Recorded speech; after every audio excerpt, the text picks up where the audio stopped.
امام حسن کے پاس ایک بندہ ہے، بڑی مزیدار بات داتا علی اجویری نے لکھی، مجھے پڑھ کے بڑا ہی مزہ آیا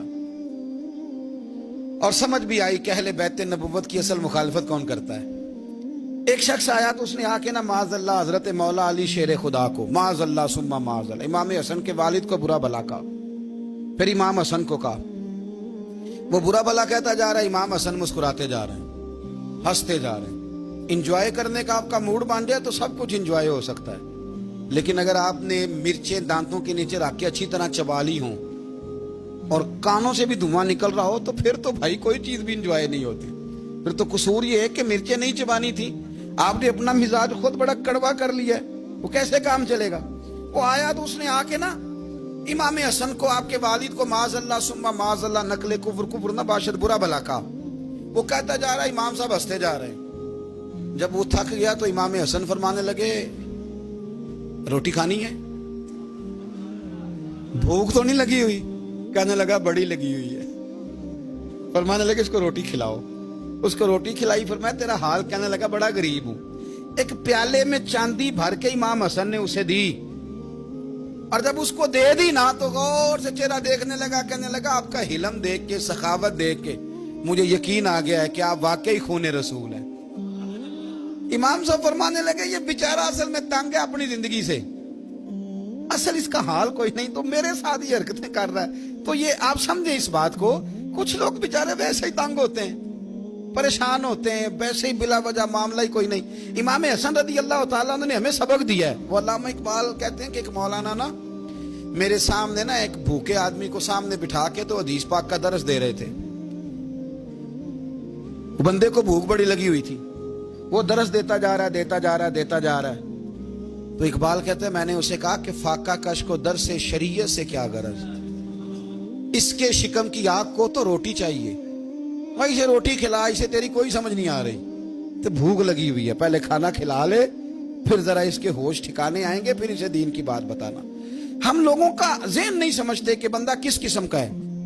سارے ہی صحابہ حیا والے تھے، سارے ہی اکرام والے تھے، پر حضور سید عالم صلی اللہ علیہ وسلم کی پیاری زوجہ حضرت عائشہ صدیقہ رضی اللہ تعالیٰ عنہ فرماتی ہیں کہ میں حضور کے گھر میں پردے کے پیچھے دیکھ رہی تھی، نبی کریم آرام فرمائے تو حضور کی نا تہمت مبارک پنڈلیوں سے ذرا اونچی ہو گئی، پنڈلیوں سے ٹخنوں تک مرد کا چھپا ہوا ہو تو وہ جائز ہے، اس سے نیچے ننگا نہیں کرنا چاہیے، اوپر اس سے ٹخنوں سے اوپر، نیچے ہو بھی جائے تو خیر ہے۔ حضور کی پنڈلیاں نا تھوڑی سی چادر ہٹی ہوئی تھی، پنیاں کہتے ہیں ہم پنجابی میں، پنڈلیوں سے ذرا چادر ہٹ گئی، حضور لیٹے رہے آرام فرما رہے۔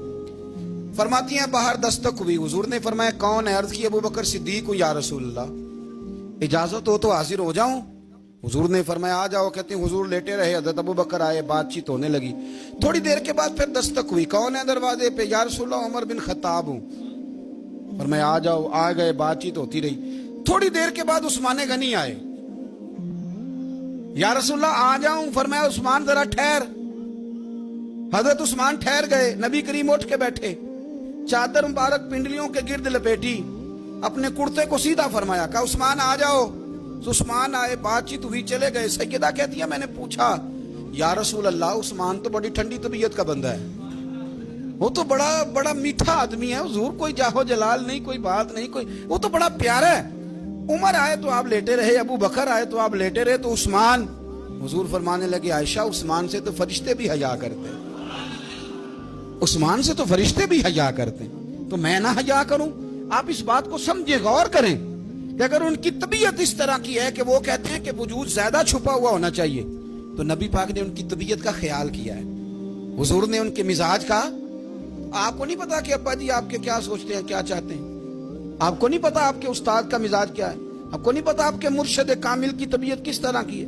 وہ کن باتوں میں راضی ہوتے ہیں، کن میں ناراض ہوتے ہیں؟ ہمیں سارا پتا ہوتا ہے، لیکن ہم چاہتے ہی نہیں صحیح کرنا معاملات کو۔ ہم اپنے وجود پر تھوڑا سا بوجھ ڈالنا ہی نہیں چاہتے، اپنی طبیعت کو تھوڑا سا تکلیف دینا ہی نہیں چاہتے۔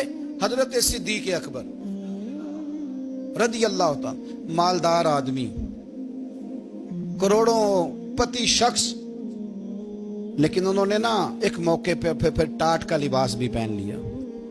تو کسی نے ان سے کہا ابو بکر یہ کیا؟